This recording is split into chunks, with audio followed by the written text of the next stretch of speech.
What's up, chat? Welcome back to the stream. It's Friday. We're getting fractal today. I don't know. Maybe we're entering the realm of chaos, the Eye of Terror itself.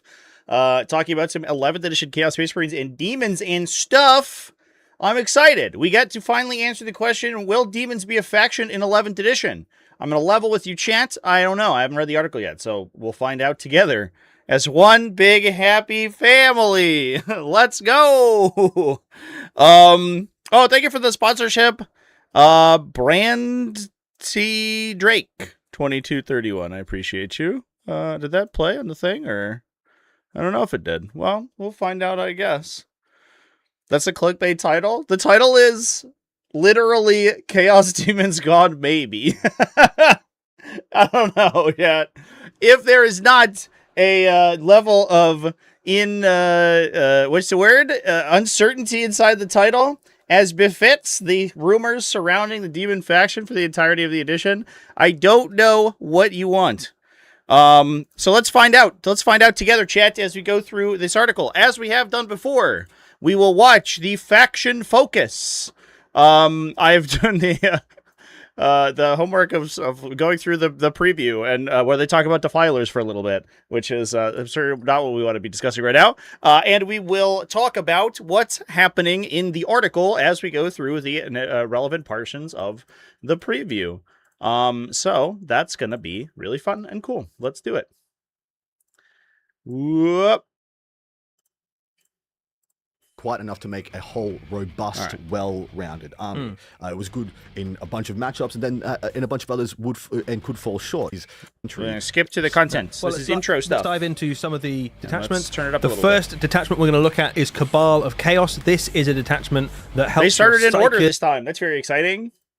and your Demon Princes. Yeah, exclusively for Psychers and Demon Princes. This is a very unique detachment in the way it's been designed. So the detachment rule, which is Empiric Wellspring, it has 2 dot points. The first dot point in the shooting phase will assist your Psyker units when they pact and before they shoot. They get +1 strength. And that's to the unit. Yeah, the Psyker and whatever unit they're attached to gets +1 strength after they've dark pacted. It's pretty good, actually. Yep, solid on the bolt guns or anything like that, really. Yep. And then in the fight phase, your Heretic Astartes Demon Princes, non-Khorne, excluding the Khorne Demon Prince, when they're selected to fight, if they Dark Pact, they get +2 strength and +1 AP, which I got to tell you, really hits some excellent breakpoints for the Demon Princes. They're Strength 8, AP 3, 3 damage right now, so AP 2, 3 damage, and so then they'll go to Strength 10, AP 3, 3 damage. So this is different than, no, this is the same as we currently have in 10th edition. Psyker units, excluding demons, get +1 strength when they Dark Pact. Demon Princes, excluding demons. Oh, interesting. Okay. Hold up. Is it... Masters of Possession are demons, right? Or are they not?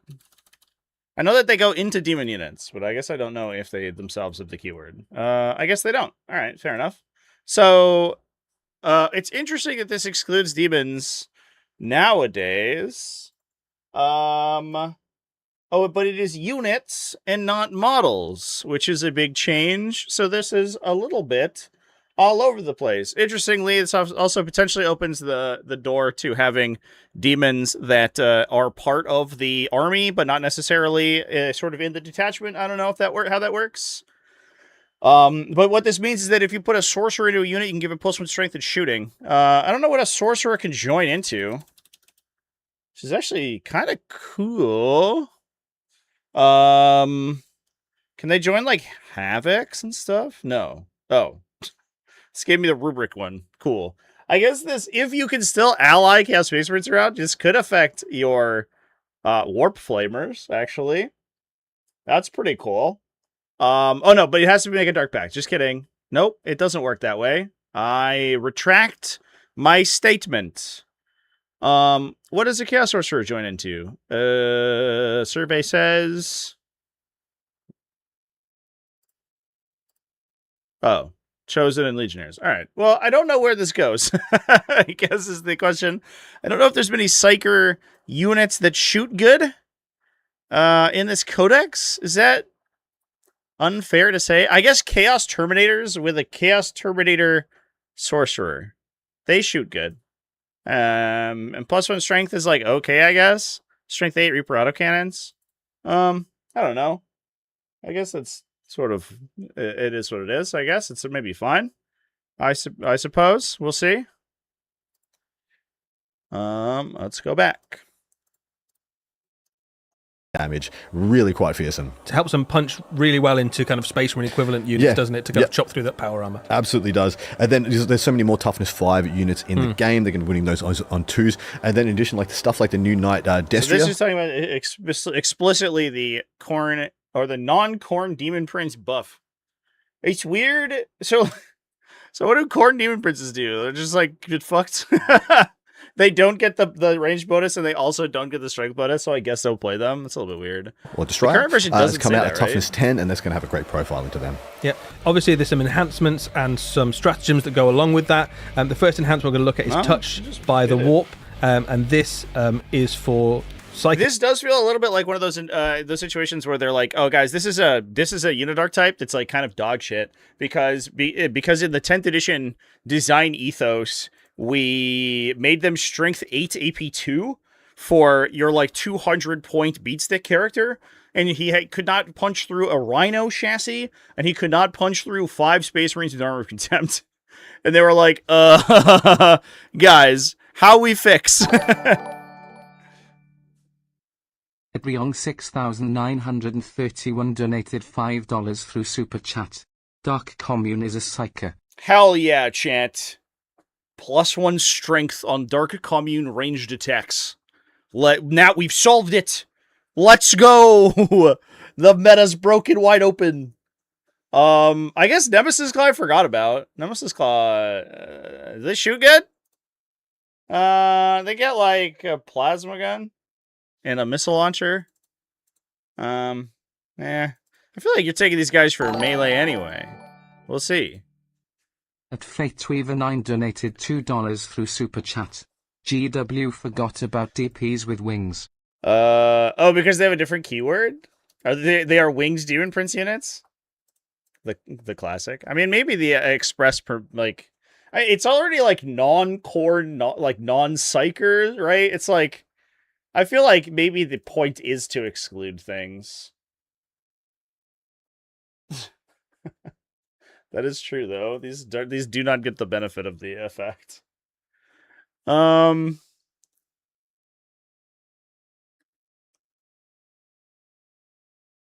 So, what's this article talking about here? So, Khorne's this was went out. He's never been fought with psychic powers after all. Those are more magical nature. Get their strength boosted in addition to the normal effects of their dark packs. So, whether you knew mutilators are tearing apart tanks with their bare hands, or your Terminator Sorcerer is getting extra sauce on their infernal gaze. G-Dub, Warhammer community, real talk. Do you think mutilators are demon princes? Is this supposed to say demon? Is it chat? Chat, is this typoed? Do they think this says demon? And not Demon Prince? Is that wrong? What does like the meta text say? Demon Prince, excluding Khorne. What? Did they forget how their own game works again, chat? I don't understand. I don't understand what's talking about this.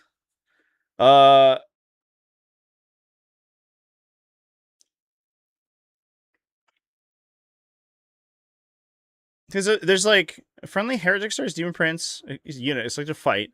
If you dark pack, the unit's melee tanks get +2 strength, +1 AP. There's no overlap between this and mutilators, right?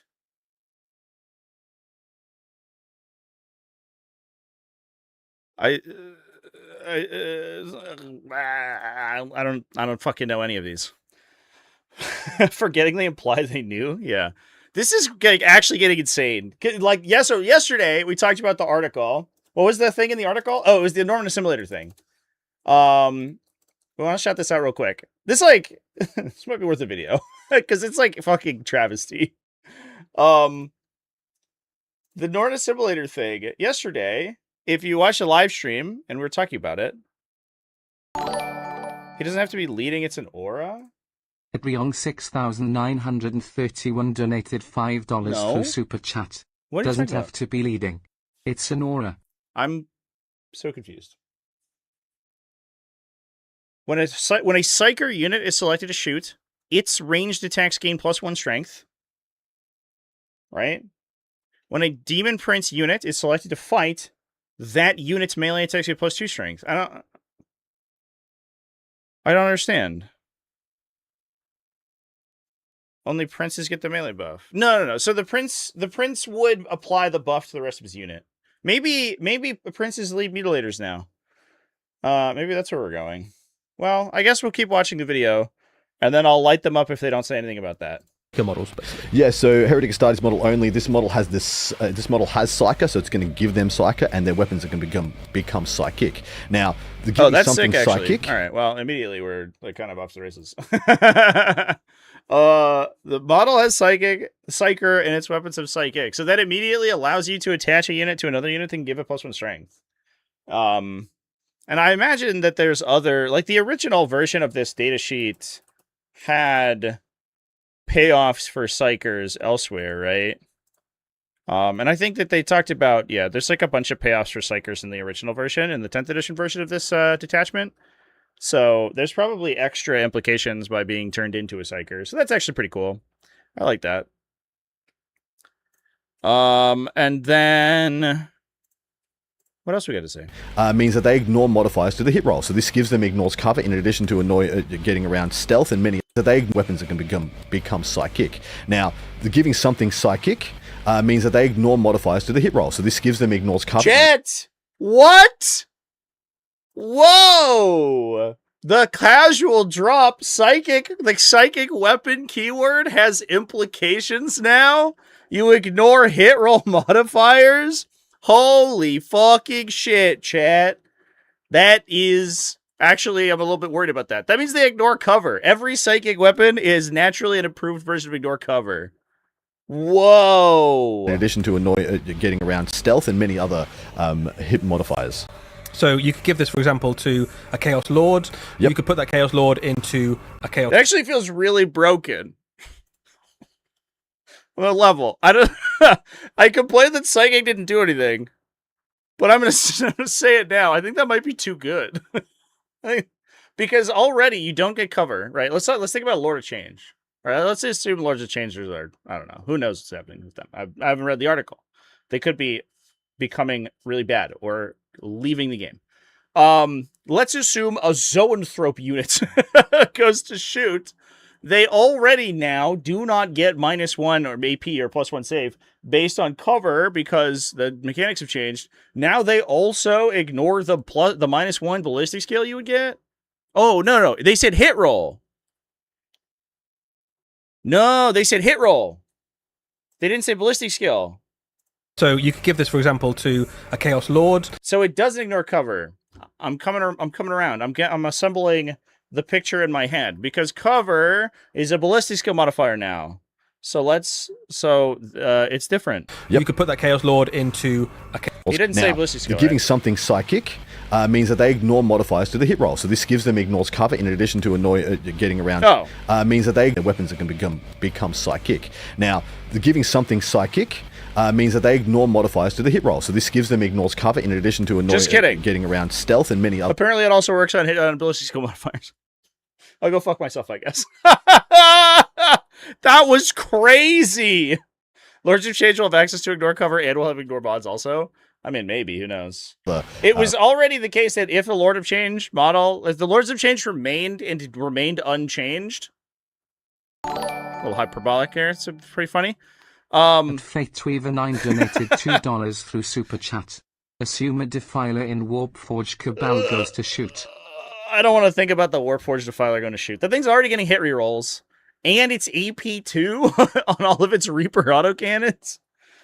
Oh, boy, chat. And now you don't get cover against it. And it can be up to AP4, AP5 on its Leia's cannons. This edition's going to fucking destroy people. That's crazy. I think that Are my complaints about 10th edition being like very sort of non-interactive over? Does everyone just die to guns now? That does sort of feel like here where we're going. It's an enhancement, not an upgrade.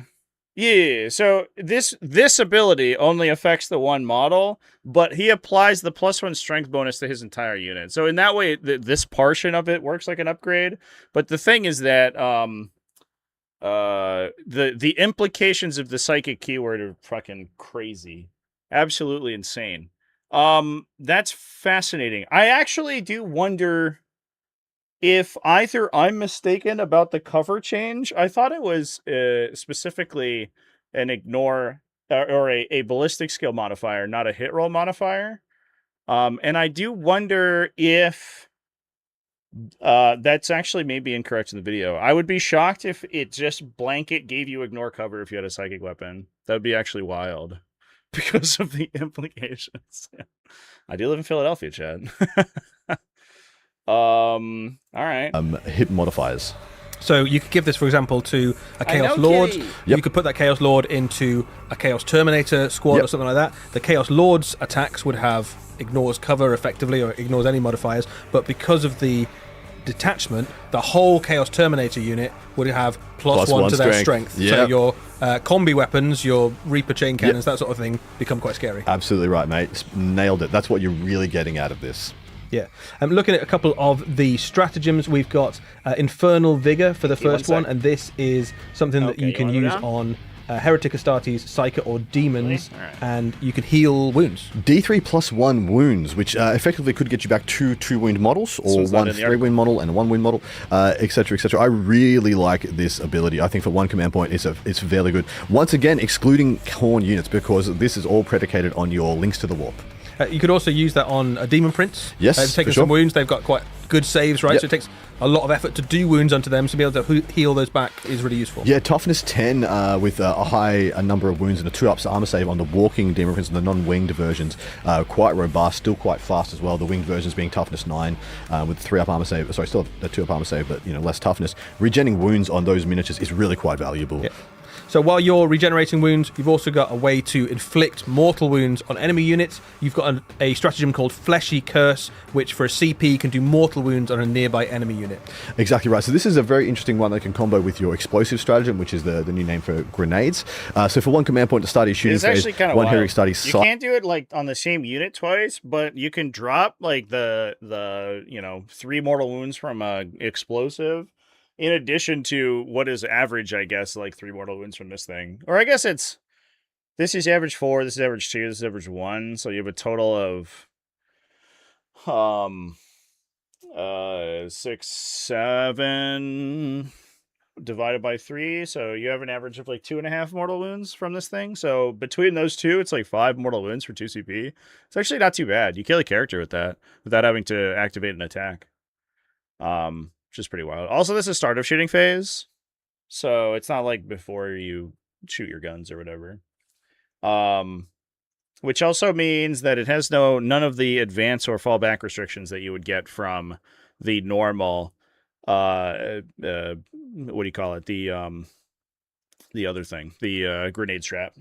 Like a unit selects a visible enemy unit within 12 and then rolls a d6. On a 1, they take 1 mortal wound. On a 2 to 4, it's d3, but on a 5+, it is 2 d3 mortal wounds. And I like this because you can use this as a little finisher. You've got, like, say, a Magnus in front of you or a Lionel Johnson with a handful of wounds left. See if you get that through before you allocate where your shooting assets are going to go. Get the full knowledge. Still use grenade as well, explosives as well if you wish. It's pretty cool. Yeah, great. So all in all, a pretty solid detachment. Yeah, this one is interesting because I like how this goes into the lexicon of Chaos Space Marines detachments because it's just predicated. I mean, if you wanted to, you don't need to take any Psyker units and just take 2 or 3 Demon Princes and you'll still get a great reward from this. You won't access, the stratagem we talked about, but you'll still get access to some pretty good abilities. Level, the background, the backing music they have for this is fucking awful.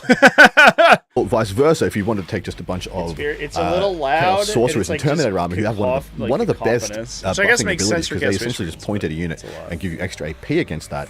Well, they're also now giving you plus strength as well, so you can take 2 or 3 of those and just sprinkle them into your armor. Yeah, that's really interesting. And get that value. I assume that they I mean, this is a 1-point detachment. which is actually kind of insane. I wonder if like we have any like really good gun characters coming down the pipeline, where this enhancement gets crazy. Take both. You know, pick your poison. This is quite cool. Great. Well, moving on, we've got Devotees of Destruction. This is all about the heavy duty shooting, the heavy support of the Chaos Space Marine Force. This is about Havocs and Obliterators. Yeah, and you will Why just is these get images so heavy much on bigger? both those units. So all their weaponry will just get heavy. Now, Havocs heavy works a and little bit Obliterators differently and now. heavy. Do Havocs have non-heavy weapons? Because I don't know. I thought all their weapons were heavy. I know Obliterators I don't think do. I guess they don't. Oh, but they have just like basic, like built-in +1 ballistic skill. I see. Okay, well that's interesting. So they sort of assume that you have heavy built in because they used to have an ability where they could fire heavy weapons like even while they moved or whatever, and they still got the bonus because they had like stabilizer talons or something. They're like silly little peats. They're fun little talony peats. But I guess they just built that back in for detachment. Heavy might legitimately be okay now that you that you can hide, right? So it's not necessarily just a death sentence to like deploy out in the open. You can deploy in your backline with blast cannon teams or something and then actually shoot people. So maybe that's fine. Also Obliterators have indirect fire, but I don't know how much that's going to matter because unless the indirect fire rolls change, they would still hit on 4s regardless, so who knows. Let's find out, I guess. Because you still get to move and benefit from the +1 to hit heavy bonus that we know and love. You will get a reduced move, but you still get to play. Change to heavy. Just kidding, chat. If you heavy is a movement reduction to get +1 to hit instead of a remain stationary. That is much superior to the existent version that's been around forever, which is trash and bad and should feel bad. It turns out 40k is a movement-based game, and if you don't move, then you're not doing anything. Now, heavy works a little bit differently now because you still get to move and benefit from the +1 to hit heavy bonus that we know and love. You will get a reduced move, but you still get to play the game. You still get to be active. You can shuffle 3 inches basically, which is enough to kind of get you on the other side of a wall or pop out from behind a building or just get into short range or something like that. I wonder if that is a flat 3 inches or if that is a half movement characteristic, right? Because the existent data sheets for these things are move 6 or move 5, I guess. So it could be like half rounding up, but it's probably just a flat 3. It would be a little bit strong to have like heavy weapons on like a fire prism and they're moving like 9 inches anyway and still getting the bonus. So a flat 3 inches of movement, but still getting the bonus is actually pretty sweet. That also lets you do things like stay outside a ruin and then move into the ruin and shoot. So you can be out of line of sight and then 3 inches forward and in line of sight at shooting at +1. Not to mention that this affects all your other weapons too. In this detachment, in addition to those ones.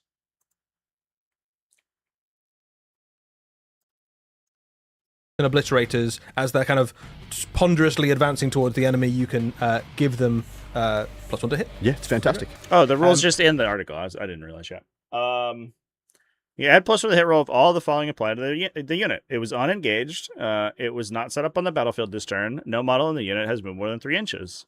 Sick. That's awesome. I love that. That's that's massively superior. I think that's super cool.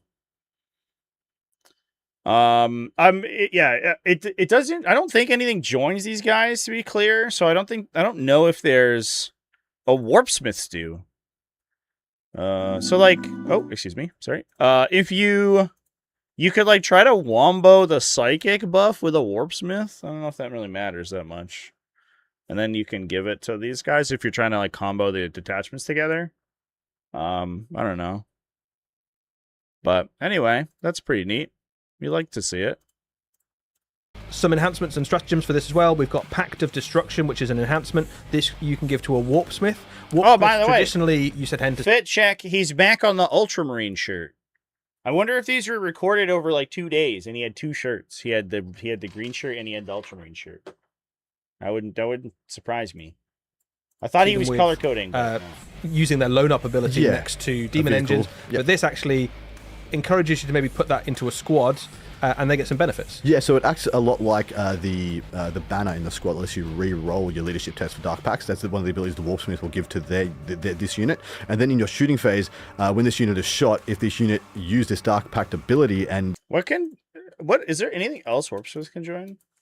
Can they join like Oblitz? No. That would be too cool. R.I.P. So I guess like you could take a bunch of dudes and then you could be shot and like sit there and remain heavy and be shot, and then if you kill somebody you get to heal the guy. I don't know. I don't know if the Warpsmith himself, he's only got 4 wounds, he's just gonna die. Healing effect of this, unless you're able to join obliterators or whatever, doesn't feel particularly helpful in a lot of cases. Those attacks that destroyed an enemy model, just a model, you heal 3 wounds in the squad. So this is quite interesting for another cheeky way to heal and flip objectives and get some mobility. Yeah, and then the stratagem we're looking at is Ruination's Bounty. This again is for Havocs and Obliterators, so you see a theme emerging with this detachment, and the unit's ranged attacks have lethal hits and sustained hits. Yeah. And that's on top of the heavy you've already gained from the detachment. Exactly right, Philip. So 1 command point, when you pact, you get both bonuses. You get both lethal hits and sustained hits. Fantastic. Absolutely fantastic. Yeah. Yeah. Great.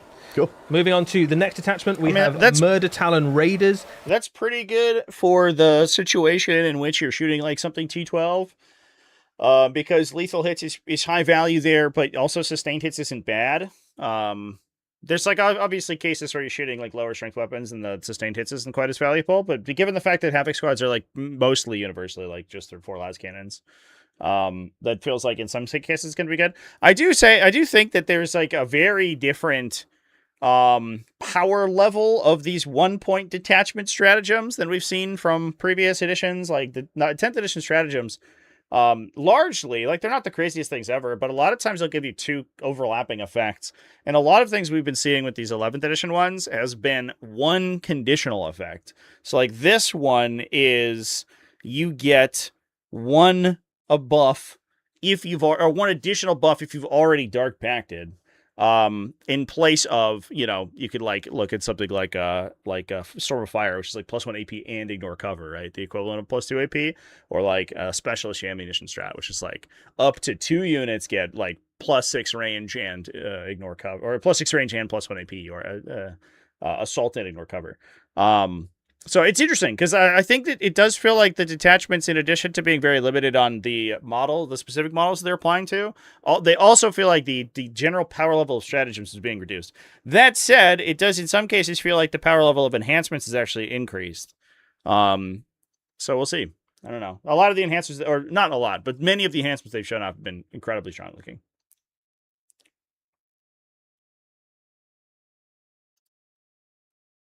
This is a detachment that I think a lot of people look at and think that looks like a very Night Lordy detachment. Yeah. So if you've lent into that particular legion, this maybe is right up your street. Healing's going to return models. Oh, is it? Does he? Do they talk about that? And get some mobility. Yeah, and then the stratagem we're looking at is Ruination's Bounty. This again, those attacks that destroyed an enemy model, just a model, you heal 3 wounds in the squad. So this is quite interesting for another cheeky way to heal and flip objectives and get some mobility. Yeah, and then the Oh stratagem. yeah, he does say it flips objectives potentially. I don't know if I like that, chat. That's I don't know. I think that there's a lot of healing can return models, but there's like the weird situations where you have the ability to heal on high impact multi-model units, like you can consider like multiple Iron Strider Ballistari, and like the fact the case where you can regenerate destroyed Iron Striders or something like that if you have Tech Priest Engine Series, or Tech Priest, excuse me, would be a dangerous implication in my opinion. I don't know if I'm that into that, but I mean, I guess it seems like the power level of the game is going to improve, so maybe regenerating that model isn't necessarily going to be that big of a deal because they are also absorbing more damage on average than they were in previous editions. So we'll see. That's a good call out, chat. That's a good catch that he did seem to imply They didn't state outright, but he did seem to imply that it does regenerate models back to the unit. At is Ruination's Bounty, and this again is for Havocs and Obliterators, so you see a theme emerging with this detachment, and the unit's ranged attacks have lethal hits and sustained hits, and that's on top of the heavy you've already gained from the detachment. Exactly right, Philip. So one command point, when you packed, you get both bonuses. You get both lethal hits and sustained hits. Fantastic. Absolutely fantastic. Yeah. Yeah. Great. Cool. Moving on to the next detachment, we have a Murder Talon Raiders. This is a detachment that I think a lot of people look at and think that looks like a very Night Lordy detachment. Yeah. So if you've lent into that particular legion, this maybe is right up your street, and it basically makes your fly infantry more effective. Yeah, so this is one of the ones I mentioned when I was talking previously, where some of the iterations of this detachment wasn't quite, wasn't quite robust enough to build an entire force that was good. It was a little bit rocket, wasn't it? Into some armies. It wasn't quite robust enough to build an entire force that was good. Fucking Adam Cavalieri spitting facts over here. That's so funny.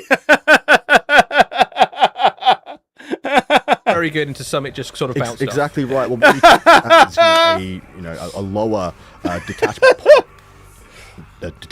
and you could put this onto something you've already known is tried and true and robust. This starts to look a lot more attractive. Yeah, that's a really, really good call out, I think, too. Like, the thing that we have to keep in mind is that because a lot of these are attaching in addition to other things, like, we can potentially be applying the Pact Bound Zealot buffs in addition to whatever these are, right? So, like, the fact that your entire detachment is revolving around, doing weird nightmare hunt shit or whatever, is not maybe it's not quite as deleterious.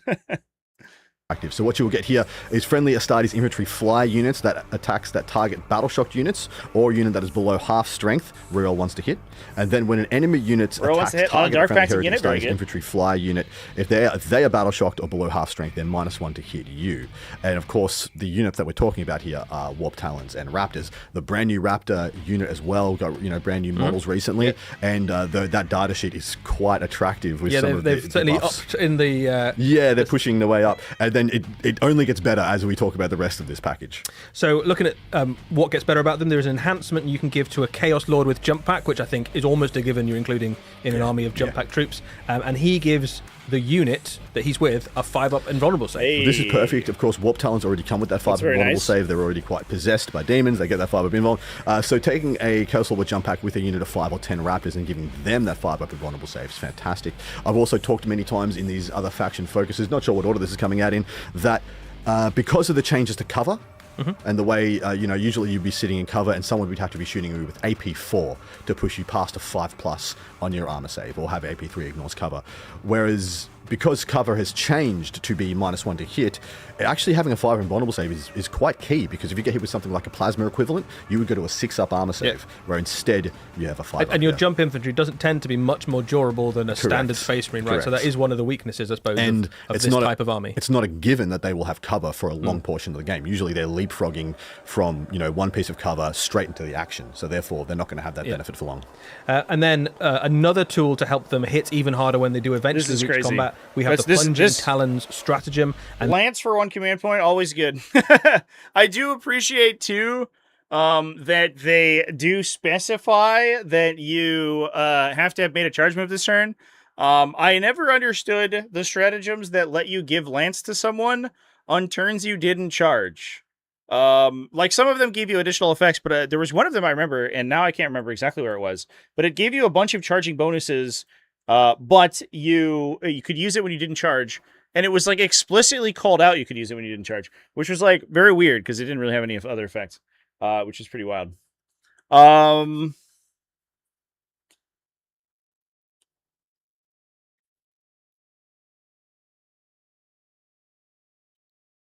Everyone loves rerolling wound rolls. Oh, the implication there being that Lance is reroll wound rolls instead of +1 to wound? How about that, chat? That's a little bit weird. It's like, it's just like no synergy between things. Oh, the Speedwalk strat. Yeah, that was it. That's the one. We were just talking about it. We'll see what they say in the video. And this is a tool to let any of your jump infantry hit even harder on the charge. Yeah, this one's big. This is 1 CP Lance, people. 1 CP, your Raptors with Warp Talons will just become terrifying. Of course, I love this a lot on Warp Talons. Of course, Warp Talons have things that they kill very easily, and then things they can't kill.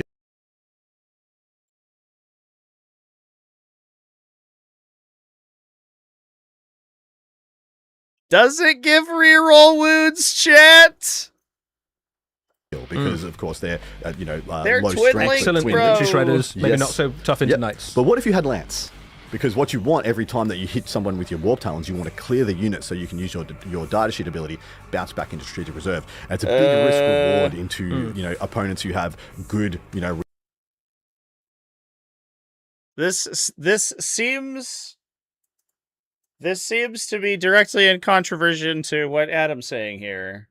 reactive moves or defensive stratagems to kind of foil your Warp Talons and keep them on the table, and then all of a sudden you slap down Lance at one Maybe command it's one of point and these you're hit like, rolls. spend your CP, mate, doesn't matter, I'm going to get you. Or even that Chaos Lord unit we talked about before. Absolutely. With the Raptors, with all of their new weapons and things, they can go into something, and all of a sudden the Raptor unit, which previously was maybe in the support role, is now a fairly scary combat proposition. Yeah, well, it's got a Chaos Lord as well in there, theoretically taking a Thunderhammer. Yeah, absolutely terrifying unit now. Really, really good. So if you've got a Night Lord's army, this has come for you. Absolutely. Right, so moving on to Chaos Demons. That confuses the shit out of me, chat. I have a sneaking suspicion. Here's what I think. I think that nothing this article says can be relied on. I would hazard a guess, even though obviously they did make us a couple of mistakes in the previous video, but they typically correct them. I would hazard a guess that I put more trust in Adam than whoever the chuckle fuck who's writing these articles is, because the person who's writing these articles clearly has no idea how 40k works or what the rules are, as evidenced by the fact that we never got any discussion about what the fuck all this means. A Demon Prince gaining +2 strength and +1 AP on Dark Pact buffs mutilators? What does that do? How does that work? Why does that matter? I don't understand, chat. So I think that it is likely that the words here are meaningless, and stupid. I think that the rules are correct, but I think that the commentary surrounding the rules, as we have discovered many times in the recent past, is totally wrong. And if there's an issue there, I would assume that this is incorrect.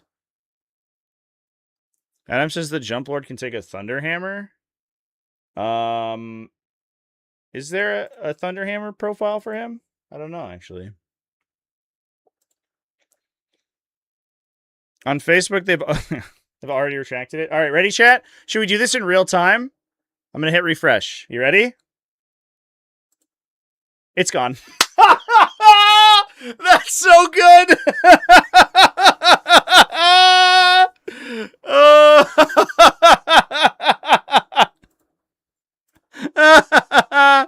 These articles are such a clown show, dude. Oh my god. Isn't there?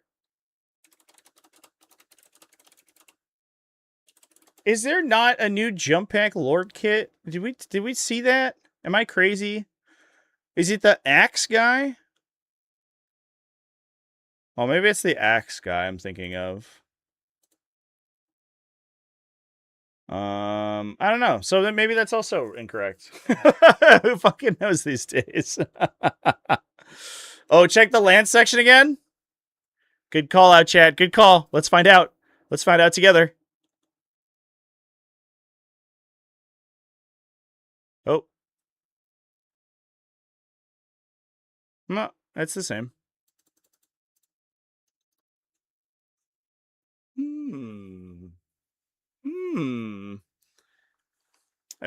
It's part of the Murder Wing kill team.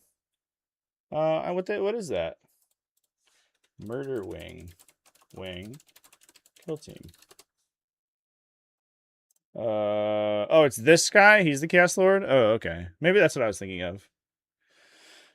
I can't never keep straight like which like random characters being re-released. It's a whole thing, Chance.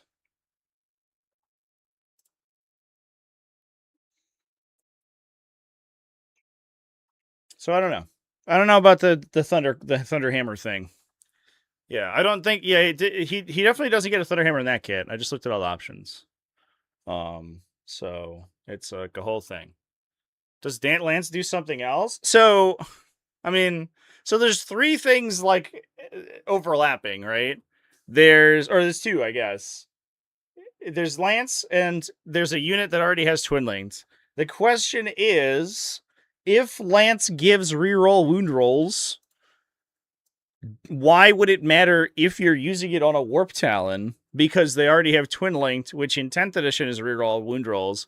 So Twin Linked, it either could be, this is wrong, which feels very likely in fairness, or it could be that Lance changes to reroll wounds and Twin Link changes to something else, probably reroll hits.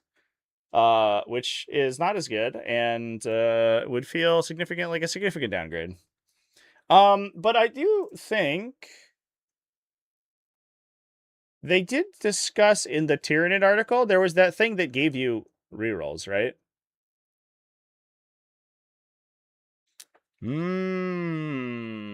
Curious, chat. Why would they not have given Twin Linked if Twin Linked was reroll wound rolls? My hat has tinfoil inside. It feels like if Twin Linked was still reroll wounds, they would just have written that here, right? So who fucking knows? Talk about warp towns. You heard real ones, yeah. So the detachment they're talking about gives you real ones if you target somebody who's like below half strength or whatever, or is battle shocked. But the question here is, what does Lance do? Who knows? Twin Links was always real hits. I have no idea. I actually don't. I don't know. Chat. But I guess, like, I mean, in the context of cover giving you -1 to be hit or -1 ballistic skill, Twin Links being real hits might be good. I don't know. It's a whole thing. This is a very confusing article. We're only halfway through, and we're already, 10 layers deep. Let's go ahead and talk about Chaos Demons, I guess. How do we think Demons are going to play? It's quite a different army from Chaos Space Marines. Yes, an army. Differently. Now, Demons always have been that ideology where the savvy general who confirmed Demons not squatted. Reddit's gonna crash out, dude. Demons exist in 11th edition 40k. Oh my god, I want all my money back. 3 Power Fists and Rapture unit with rerolls. Yeah, seems good. Demons confirmed. Let's go. Build for the correct opponents that they're going to see, at an event or across the table from them. Really kind of has all the tools, but it all comes in little packages. If you want to take the corn portion, you got to take enough of the corn that they support each other and that they function as intended. Same for Sinesh, Zinch, and of course. Now I have to edit my video title to be not gone. Nurgle. And so it's always been interesting to see the strong and savvy demon generals kind of tool for the things that they're going to struggle into and find their ways around these problems. Now, these 3-pack of detachments are going to be adding some really unique interactions into this. Of course, we have one here that's going to be predicated around non-monster characters. We have one here that's predicated around mounted units, which has been non-monster characters. And they're like, please, God, play something other than Demonic Adventuring Party. Please. That we made a whole range of models for you to play. Wouldn't you like to play Fiends? Wouldn't you like to play Skull Cannons? Please play something other than fucking Adventuring Party. God damn it. Really had much love. With rules and support and synergies previously. So they're really trying to open up the playbook for the demon player. Right now for demons out there in the warp, it is all about your big demons and getting the most mileage. Yeah, it is. Your big demons out there. And so this is kind of spreading the love a little bit more across the range. Well, let's have a look at the first of those detachments, which is Lords of the I don't Warp. like that. I don't. But pleasantly the monster mash deletes all the chariots. Yeah. Like, guys, we've decided to legend the Rendmaster. Also, we feel that you should play less monsters. Fuck you. Not that they're saying they're legending the Rendmaster, but I would not be shocked if that guy was on the way of the was going the way of the dodo at some point, because that model is atrocious. Yikes. This is, as you say, a detachment around the sort of mid-level heroes of the demons, the heralds, that sort of stuff. Which one are we talking about? And this is a sort of detachment that we wouldn't have seen previously because it focuses on quite a specific... Well, the most mileage out of your big dick. The first of those detachments, which is Lords of the Warp. This is, as you say, a detachment around the sort of mid-level heroes of the demons, the heralds. They're like Lords of the Warp. It affects non-character monsters. Image, 4 greater demons. Perfect. No notes. I guess there is the Plague Bear guy in a Spoilpox Scriminator, but that is funny. That sort of stuff. And this is a sort of detachment that we wouldn't have seen previously because it focuses on quite a specific part of the army. But in the new edition, those kind of detachments can give you some really useful tools. Exactly right. They give you new levers to pull, so to speak, in list construction. And of course, this is predicated around the non-monster characters. So any character that isn't a monster will get +1 leadership and OC. That might not sound like a lot just yet, but wait, there's more. So the enhancements and the stratagems is when this really starts to pop. So you've got an enhancement here, which is you can choose one of those characters and they can have +2 wounds. Yep, you can just make them start to getting closer and closer to that Demon Prince level. That's interesting. So this is an upgrade, which I think which implies that you can use it multiple times. So we could have like big wound like cap, chariot characters and stuff, right? Because this important thing to keep in mind is that unless any of these keywords change, a bunch of demon characters are mounted in place of monster, which are the guys with the chariots, right? The like the Rendmasters and the Fate Skimmers and the Hell Flayers, and I don't think Nurgle got one because get fucked, I guess. Well, they have the dude on the snail, but Horticulus Limex. But I don't know. We'll see if he's if he's relevant. The breakpoint for Bloodmasters is that they were only OC1. guys, the power imbalance in demons is solved. Now I can't remember any of the names of the demon characters. What's the Slanesh one?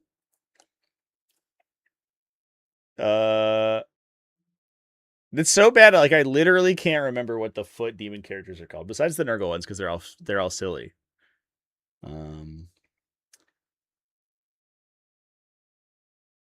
Oh, and also I can't find their datasheets anywhere.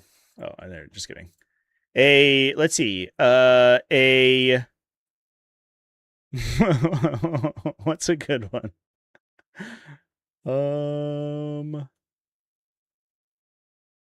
A Torment Bringer? Yes. No, a Torment Bringer's on a chariot. The Transweaver. A Transweaver chats. Finally, a Transweaver has gotten the baseline characteristic profile it needs to be good. It has become OC2. It can now tie OC with 1 intercessor. Finally, it has been solved. But I mean, the point here is that like a lot of this stuff, it affects the chariots, which I think is like where a lot of these bonuses are going to be. And then also the important thing to keep in mind is that you can stack this with another detachment. So you can also be playing this with like Shadow Legion for like advance and charge and stuff based on who you're playing it with, or Demonic Incursion. Is the implication, of course. We don't know necessarily if that is going to be the case, but I think that's going to be probably very likely. So we'll see. You can have 5 wounds. It can be a normal character, finally. File and on some of the units that we have that really, especially the. But like realistically, this is going to be we're taking a Rendmaster. Rendmasters are unironically kind of a goated data sheet, right? So like we look at this thing and it becomes OC4 11 wounds with a 6+ leadership. And they swing 9 times with like between 3 and 4 damage attacks with rerolls against characters or monsters. So I don't know. I think it's Like, these are the data sheets that this is actually intending to buff. They'll probably talk about infantry characters for a while, but this is the stuff that we're actually putting these buffs on. That already hit exceptionally hard, just giving a little more durability is quite powerful. Also, Slanesh chariot Yes, units, stuff yeah, like that. yes, yeah, any, of those, chariots. any of those units that are likely to start taking hits on their own early on. Yeah, exactly right. The chariot is a great call, mate. That's really good. You've also got 4 stratagems alongside this. So basically 1 for each of the various different Chaos Gods. We're going to talk about 2 of them. We've got Carnival of Excess. Oh no, and they're this like is just a God great little ability restricting you all can the use on a stratagems again? Oh boy. There's no way this could go wrong. Slanesh character, which gives them fight first. Yeah, so this is 1 command point fight phase when an enemy unit has fought. 1 friendly Legions Demonicus character Slanesh unit, excluding monsters, that has not been selected to fight this phase. Your unit has fights first and must be next until you select to fight. The next That's unit. interesting. I wonder if that's like the new counter assault effect. The new counter assault verbiage. I know that they talked about it in a video, but I don't know if they showed the actual terminology, the actual like rules clause. But like the fact that you like could potentially be required to fight with a bunch of fight first stuff before you interrupt could be counteracted by a stratagem like this, which just gives something else fight first and then allows you to select it, which is pretty cool. I mean, it's an interrupt for 1, right? That's just what it is. So all the Slaneshi characters already have fight first, do they? No. Chat. What are we doing here? They straight up don't. No. What? Like I said, this is the chariot detachment. You can't look at the infantry characters and be like, this is the power level of these effects. This model does not have fight first. Is this gonna be good? No, because it's just, I mean, it's an interrupt for 1, but it's like targeting restricted, which is bad. But you know, it is what it is. This is really, really cool for interjecting your will into the battle plan of your opponent's fight phase. It effectively gives you another combat interrupt. Yes, it does. I think this is really good, and it's such a Slanesh ability to have. Use this after giving up fights versus Legion of Excess? Unlikely. I think that. Well, I mean, who knows? Like, it's a new edition, so they could change how those things work. But it says that it doesn't say that you like lose the fight first ability and then like potentially regain it. It says you don't have it, which I would assume means that if you something would cause you to regain it, you would continue to not have it, because this like continuously affects you until the end of the turn. So I would assume that it doesn't. Oh, I'm sorry, Chad. I didn't go in my thing. So, like, the current incarnation of Legion of Excess says you don't have fights first. Because that persists until the end of the turn, I would assume that something that would conditionally give you fights first would be overridden. I don't know that for sure. Obviously, that could change, and they could, like, change how timing and stacked effects and things like that work. But I would assume that it doesn't override the other effects. Not that it's, like, particularly useful, because the downside of the Legion of Excess thing is that you get hit first when you charge, and so like giving yourself a combat interrupt, I guess, is like sort of limited utility, I think, in a lot of cases. So I don't know.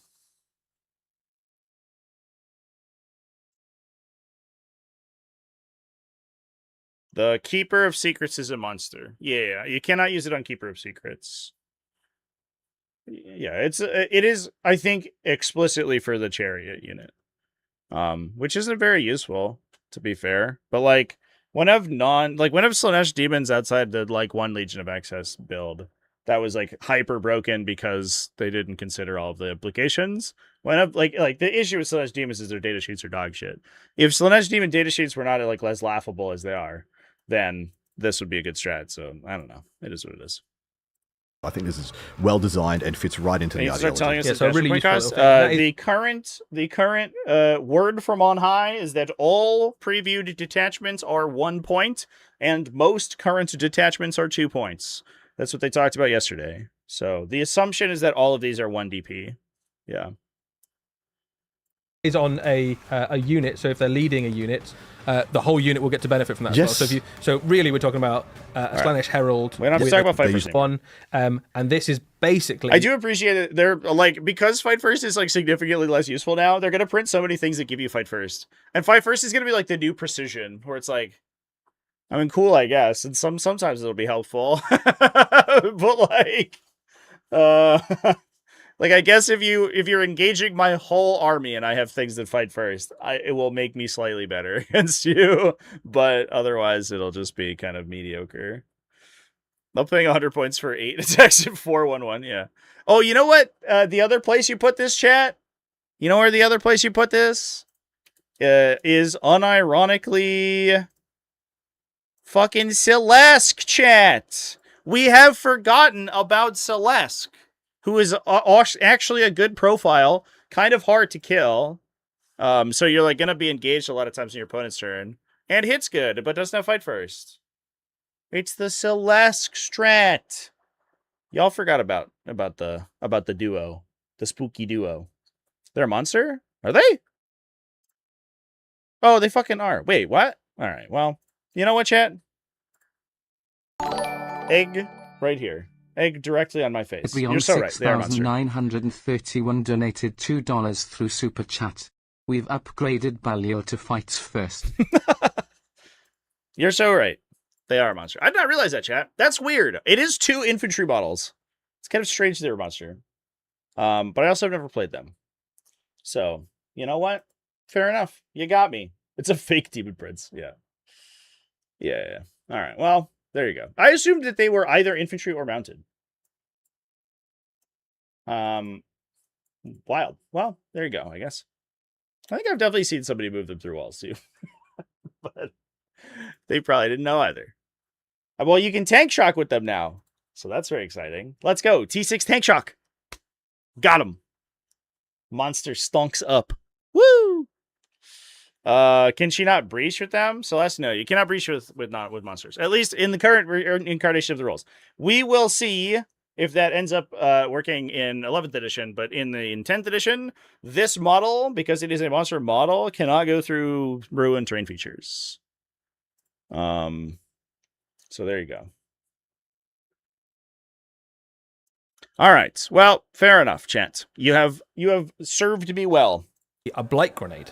Yes, this is kind of excellent. So this is a super... I went to the tier faction focus. What were we talking about? Blight grenade? Oh, this is a non-spoiled stratagem, I guess. A super grenade stratagem, or super explosives stratagem, as we would Not say. the now. only instance One command of point a monster, started the shooting phase. that can join an infantry unit, by the way. And you get like a million downsides for doing it. You get, because you're both monster and infantry keyword in the unit, anti affects both of you. So anti-monster affects you and anti-infantry affects you. Effects that like work when you target those specific unit types work. Effects that hit like specific unit types, like slow it down infantry units or something. Those work. And also the monster can't go through walls. It's actually like a disaster. It's attaching a non-infantry to an infantry model, an infantry unit, is so bad. It almost never works. One Legions Demonica character Nurgle unit. Select one visible enemy unit within 8 of, and then roll 7d6 for every 4+. That will take a mortal wound. So Daddy's number 76, and that's useful because you don't tend to have explosive in a demon army. Yeah. If you've kind of melded it with a chaos army, you might, but generally speaking, demons don't have weapons that have grenades. Yes. Still ally rules, I guess, if we can put them together. Let's go. Make a huge amount of sense for them to have explosives. Although, you know, there's some fumes coming off some of the Nurgle characters. So next up, we've got Warp Tide, which is a new detachment which really leans into the battle line. This list that we watched a couple of times on stream with the like 150 demon infantry might go insane here. Let's find out, I guess. It does feel that might be the case. Yes. So this is the things that you kind of always have in your army, right? These are the Bloodletters, the Plague Bearers, the Horrors, that sort of thing. And this just makes those units better. Yeah, the Bloodletters is the one you and I have discussed that really gets a lot of mileage out of this one. But also, you know, Demonettes really love this as well. So this is a battle line unit. When they're selected to make an advance move, their range attacks will get assaults. This is quite nice on Pink Horrors. Horrors, yeah. Advance and shoot. But then if they also get advance and charge. So that move does not prevent that unit from... 6,931 donated $5 through Super Chat. Cries in Swarmy being character, monster, epic hero, infantry, sk. Skur got him. Yeah, that's at least his gun ignores cover 2 different ways now. Because not only do you have to not worry about cover for torrents, I assume, but also Psyker would ignore cover anyway. So there you go. Pretty sweet. Yeah. Let's see what's going on over here. This, interestingly, this is like a lot of overlap with Shadow Legion, because a lot of Shadow Legion already lets you advance and charge if you're in the corn stuff already. However, this does affect, like, I think I would not be shocked if this didn't end up being better in Shadow Legion, or at least like a side grade to Shadow Legion. But obviously, like, this does let you advance and charge Plague Bears and stuff, which is actually kind of sweet. So let's go. So does that mean Demons are battle line? Demons are battle line. Turn card should be beasts. That'd be sick. Yeah, Demons are battle line, chat. Being eligible to declare a charge move. Where I love this is off rapid ingressing things like Demonets who move exceptionally fast. They'll get to your opponent's back line, flip their home objective, as we call it, the objective's in the deployment zone, or the Bloodletter's just crashing into the front lines with absolute assurance. Yeah, and this combos really nicely with the Herald. Yes, it does. The Lords of Chaos one, where you go, all right, I'm going to upgrade all the characters. I'm also going to upgrade all of the units that they go with, and all of a sudden what used to be a fairly middling unit becomes fairly scary proposition. Now we're cooking. And in fact, that unit's going to have +1 leadership, and it will have 1 model with an extra OC in it. So, like, you're basically fucked, dude. You can't win. You can't beat it. When we get to the end of this, make sure you remind me to talk about how all 3 of these detachments fit together, because they really, really do. Yeah, and next up we have an enhancement for them, which is the Bane Forged Weapons. This is an upgrade enhancement. That means that you can give it to a whole unit. Yes. You give it to a unit of Battle Line Demons, and all of their attacks have +1 strength. And that's attacks, not melee attacks or shooting attacks, just attacks across the board. Yes, of course. So of the Battle Line units that... that shoot and fight is only they shoot and fight, and you wouldn't necessarily do that here, but doing this on, like I said, once again, Demonettes is fantastic. It's a whole new breakpoint. And then of course Bloodletters absolutely love this. This is so powerful. Yeah, I think unironically going from 5 to 6 for Bloodletters is actually kind of sick, especially on a unit that advances and charges now, right, in this attachment. So it could be good. You can also you could wombo this with like existing enhancements, like the Scout one. That's always something that, in theory, I think has been is interesting and cool. As you take like the Leaping Shadow, Bloodmaster inside a Bloodletter unit, and so you 9-inch Scout, move 8, advance D6, charge. And if you're doing that at +1 strength, it's actually kind of cool because you could just hit your opponent and drail them on turn 1. There's interesting play there. It doesn't really see play because the baseline profiles that you're talking about are really bad.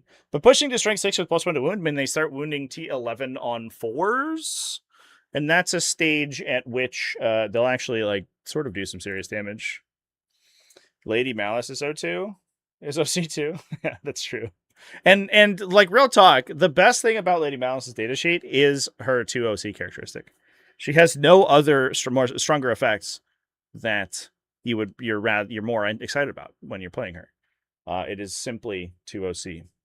So that's correct.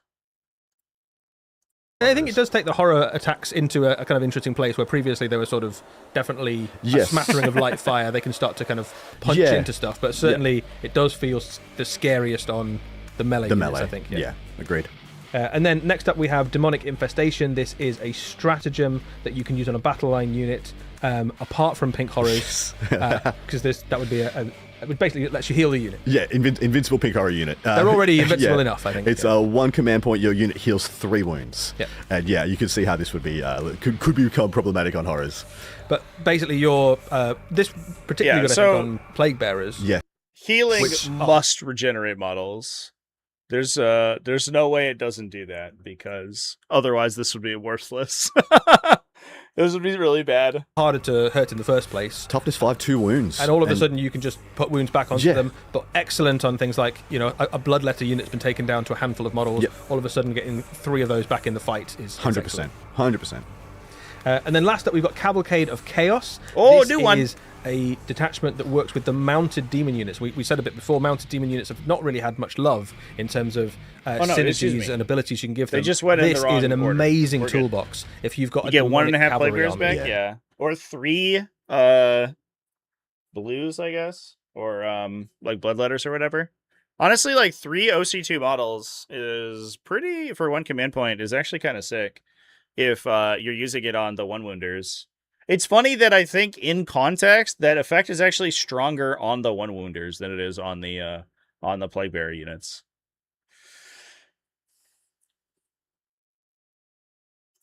I think we particularly talked about blood crushers, but Yes. all of the kind of demonic cavalry benefit from this. So, if a friendly Legion Demonic mounted unit made a fall back move, that move does not prevent them from being able to shoot and or charge. Of course, the mounted unit that shoots is the Death Heads from the Plague Drones, which is it's a totally acceptable attack. It's not their modus operandi, but it's quite good. But yeah, blood crushers. My and falling brother back, in charging back Christ, that is a burning chariot buff.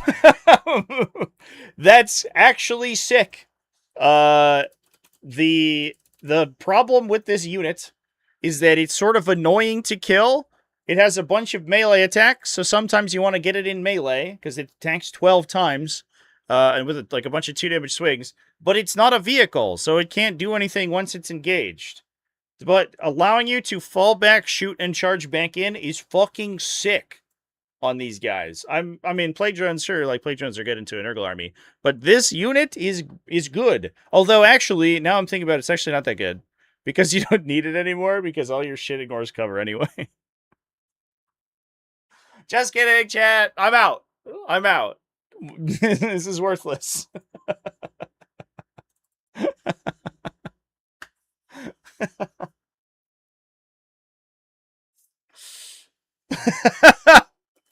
That's very funny. I've come a full circle. I was like, dude, this is sick. This unit was like, the biggest downside of this unit was the fact that it would get stuck in melee and couldn't do anything for the rest of the game, and it couldn't shoot its gun anymore. But then the upside of the unit was that you stripped cover from people for Lords of Change to shoot them. But if Lords of Change just ignore cover anyway, who cares? Oh, man. All right, well, fair enough. I guess we could play Plague Drones.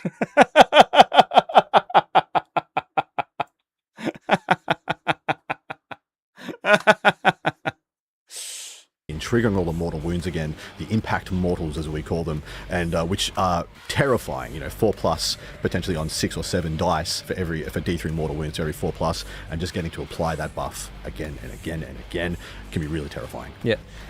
You've got more tools in the box. So you got some enhancements. Well, the plague drones. The thing with the plague drones is that they give you wound rerolls, right? So like the plague drones, they have this weird thing that happens a lot where like they can't shoot into melee because they're blast weapons. So like it's a little bit funky because you'd have in this detachment, like in the context of this detachment, you have to work that alongside other mounted units. But there's like weirdness where they can't shoot into an engaged vehicle, so being able to fall things back and then shoot into them is important. But also having the plague drones, like plague drones by points per wound, are actually pretty effective. It's 115 points, and you get 15 wounds at T8, which is like kind of wild when you think about it. As a utility unit, this unit's sort of insane, because like other utility will just never touch them. They're just too high toughness value. But the downside is that if you become engaged, you can't apply their buff to other things. So like the point is that you want to ping things with the wound reroll effect, and you can't do that. It's like they're a weird design space because they have this really powerful support effect that requires them to hit people with their gun, but they're also a frontline tank.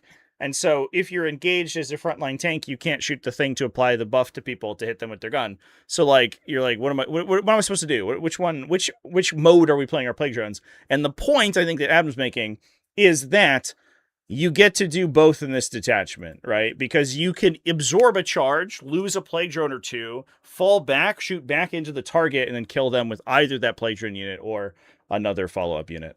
I get it. I understand. I mean, this ability is like unironically really strong. Full reroll what's the wound for the rest of the turn for all Legionis Nurgle stuff. Fucking pretty wild, actually, when you think about it. Stratagems, one of the enhancements, Soul Shattering Charge. This is an upgrade, so you can put it onto a mounted unit. I think Blood Crushers feels the obvious one, but any of the cavalry units are great. It effectively extends the engagement range of your unit, so that you can get more models in with those big bases. Because of course the way people have figured out how to fight against mounted units, having to go around corners, forcing them to fight in choke points. Savvy General will draw you into a position where your big base becomes a downside. So maybe only two of them get to combat. Yeah, exactly right. So sure, you can charge my Chimera in the choke point, but only two of them are going to fight, and you may or may not kill it now. Whereas if it's all six got to fight, it is totally toast.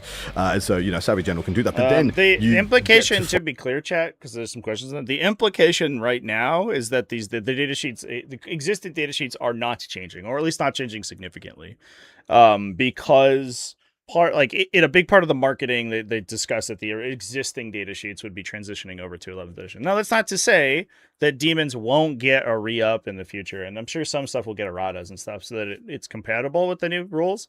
But I think it would be, I think it would be a stretch to assume that like a lot of abilities and things on factions that aren't getting new codexes would be being rewritten. Fight 3 inches away, which I got to tell you is kind of the whole unit. It's that's more than the base, right? So you can get the second wave, line of guys in, and I think that particularly benefits a big unit. So you can imagine the way that this army might be put together is that you have multiple smaller units of cavalry, and then you put lots of points into that big unit of drones, or the big unit of Blood Crushers, and then they can all get into combat when they charge. Yeah. 100%. And we'll also I think that's really important. And but the other important thing to note is that I don't believe that this affects their ability, because it is explicitly. Do you mind? Do you want to come visit? Oh, yeah, okay. Oh, I see. Yeah. Are you feeling like the stream is taking all of my time and I'm not get to snuggle with you?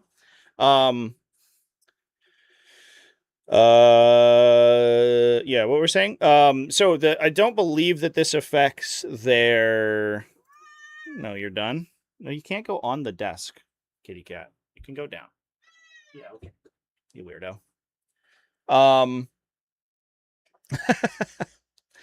It doesn't affect the impact hits, because this only applies when determining which of your models can fight. It doesn't apply in the fight phase. That said, impact hits like this do check engagement range, which is now longer. So these effects are, I think, a little bit better. And then the synergy between the two is that this will theoretically allow you to fight with more models, even if you inflict impact damage. Because one big downside of the effect is that you come in, you hit the target, and then they pull their front rank of models, and you can't attack with too many people. But if you have this enhancement, obviously, in some cases, you're going to be able to move in 3-inch and pile and engage stuff already. So, yeah, I don't know. We'll see. We'll see how it goes. Gaining a benefit of being covered while on an objective will matter if the objectives are covered. Well, it depends on how many models like in your unit have to be in cover and exactly how that works. Because it may be that you have to be wholly on a terrain feature to get like the classic benefit of cover for infantry. And in that case, just saying that you have to be on the terrain feature allows you to gain cover even when you're not, your entire model isn't on there. So yeah. So this is, I think, going to be helpful for sure. Screamers as well, which you can see as almost being the utility unit portion of this. They're going to come out, they're going to screen units, go and do actions, get in the way. They're so fast, they're so agile. They really kind of complement this as it comes together. And then last up, the other great barrier to demonic cavalry armies at the moment is walls. Yes. But you have a stratagem to solve that as well, Warp Riders. Yeah, so this is giving the mobile keyword for one command point to a mounted unit. New keyword. And we know how mobile works. It means you can just avoid terrain. You just go straight lines. This is everything these units need. Everything. Right. So that's new. So you go, the unit is immediately better. It can fall back and charge. Yep. They can get all their models into combat, and they can get through walls. So all of the barriers that existed to having your glorious cornate charge into the heart of the enemy army is removed, and your demon cavalry can just right into the middle of the enemy army. Exactly right. And now that we've unpacked all three of these, I need to take a moment to tell you that as far as I know, with the detachment points, there is theoretically a world where you can take all three of these together and have the enhanced non-monster characters leading your mounted and battle line units that are also further enhanced by the Warp Tide detachment for the Adam's battle so line, excited giving them about assault this. and advance and charge, and then your Cavalcade of Chaos that enhances the mounted units so they get to fall back and do as they please, in addition to all these amazing he's getting strategies. so giddy about it. I love that. You'll have access in that combination. You'll have access to Chex Notes 10 stratagems with 1, 2, 3, 4, 5, 6, 7 different enhancements to choose from. I think that is looking pretty spicy. What I love about this is that it kind of flips the scripts on the edition we're just leaving, where you are very much incentivized to play tall demons, the big guys, the greater demons, your Bellicors, your Scarbrands, etc. This is flipping the script and giving you a huge toolbox to play with the opposite of that. And so you have a fully fleshed out range that is supported in every direction now. And I feel like it's really exciting for demon players. Great stuff. Well, Adam, thank you so much for your insight and for joining us. No, we'll be Adam. back very soon with The most exciting thing for demon players that was announced in this video is the fact that the Lord of Change permanently has ignore cover. Come on. Real talk. Lords of Change are not affected by smoke screen, stealth, or cover anymore. What the fuck, dude? You might thought the Scintillating Legion was bad already. It's gonna be so much worse. It's gonna be so much worse. Now that they can ignore all modifiers. That's insane, bro. That is insane. The fact that they exist is the most exciting thing, yeah, for sure. That is true. If for a demon player, the fact that you can remain a demon player is probably the most exciting, I guess. But yeah, beyond that, I think the fact that almost every single ranged attack in the entire faction gets a baked-in ignore cover, ignore hit modifiers permanently, outside of like explicitly harvester cannons and like infernal bolters and the stupid skull cannon, which already ignores cover anyway. Every powerful ranged weapon in the faction becoming dramatically more powerful is wild. And I'm a little worried about it, if I'm being honest. We'll see. We'll see how that ends up going. It's funny because like all those psychic weapons have been so underpowered for so long that the baseline weapon profile has been improved dramatically, right? Like Lords of Change got hugely buffed last year. And the same thing happened with like Tyranids, right? We saw Zoanthropes get big buffs. I guess like Thousand Suns never really needed it, but getting like a baseline ignore, the effect of ignore cover in a lot of their weapons is going to be pretty big here too for sorcerers and things. But it does feel like we've come full circle where the psychic weapons started as being so weak that they got buffed on balance updates and now are very strong. And now applying an additional buff from psychic on top of those is going to be very spooky. So, I don't know. As a Tyranid player, the Tyranid release looked really good. And then also, it seems like Zoanthropes and Psychic Guns are going to be very strong. And here as well, for Demon players, like all of the Lords of Change, Kairos Fate Weaver, fucking Bellicor, he already ignored ignore cover, but it doesn't matter. All that stuff just getting ignore hit modifiers is kind of wild. So we'll see how it goes. Yeah, an AP mattering more. Yeah, like suddenly firing an AP3 Lord of Change shot into something, like 6 at AP2 and 12 or 9 at AP3 with sustained D3, all ignoring -1 to hit is just going to be crazy. I wouldn't be surprised if those guys did see a change because they already have like access to ignore cover, which obviously now would not matter. So we'll see. Also the fact that cover actually matters for demons, yeah, for sure. So it almost could be that they announced like, hey guys, demons are coming out, but we're not releasing any new stuff for them. You're just keeping your existing stuff. However, the core rules of the game are changing in a way that's dramatically more beneficial to you.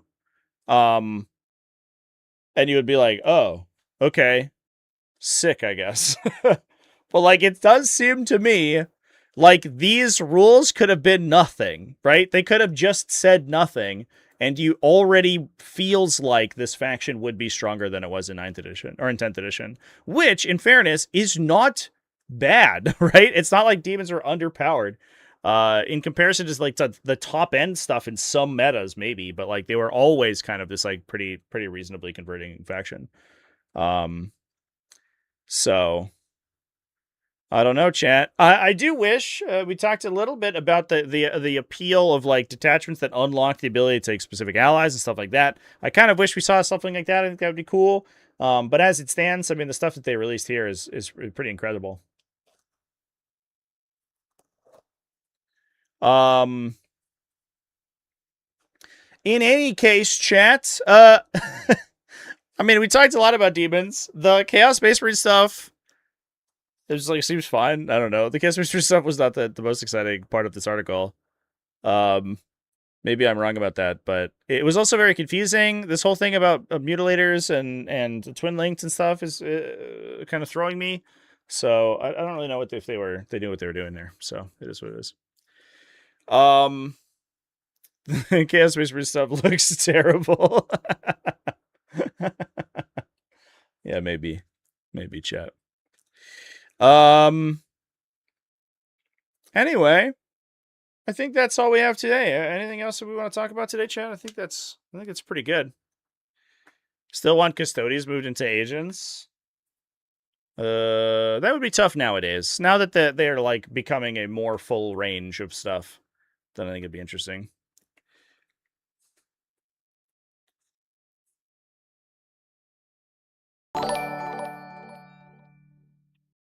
At FateWeaver9 donated $5 through Super Chat.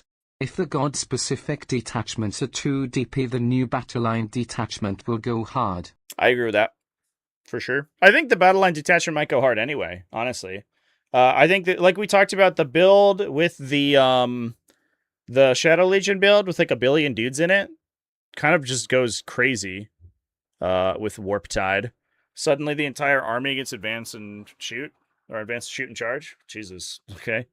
We were already playing like 150 models, and we were just fine with like rapid ingressing or walking them to objectives. Now we can charge them onto objectives? Okay. That seems wild. So, I don't know. I'm curious. I'm interested to see. What is the new heavy rule? Heavy basically is the same, except that instead of remaining stationary, it just requires that you move no more than 3 inches to get the benefit. So it's much easier to apply. Recon demons. Yeah.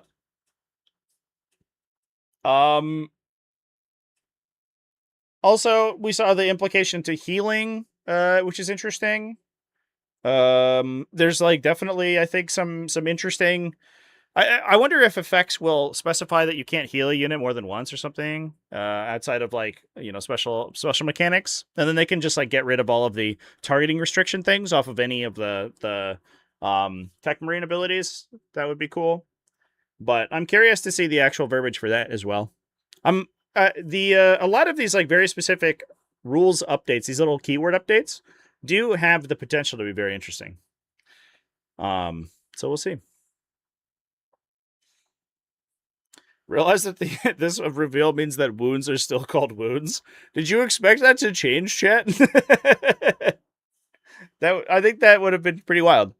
That would be like D&D changing the name for armor class, right? Like, I think that the core engine of 40k is set in stone at this point. I don't think it's ever going to change. I think that the breakdown of the game into phases and the name for stats and stuff is very unlikely to change at any point.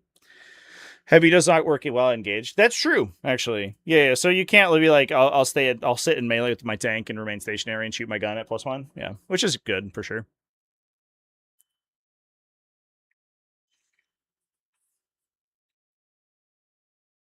Reign of Ruin won't fix garbage like infiltrators. Which one's that? Which one's Reign of Ruin, chat? Is it up here? Oh, this one? Oh. I'm not sure what infiltrators have to do with it, to be honest. Health and successful damage having the same name is certainly a choice. Yeah, I agree. It's like, it's bad. And it's like, Games Workshop is, or Warhammer is shackled in a lot of ways by its like legacy game design. And that was like, OG 40k. It was like, well, you deal a wound, and then if the wound is saved, it doesn't inflict a wound. But then, like, if it does inflict a wound, then your guy's wounded, and so it goes on like his potential pool of wounds. And so each time he receives 1 wound from a weapon, then that's how like he'll die. But then like they changed the combat to damage mechanics and hull points and all this other stuff that changed 10 years ago at this point. But because they're like shackled to the original data sheets, they just could never change like how like what wound characteristics are.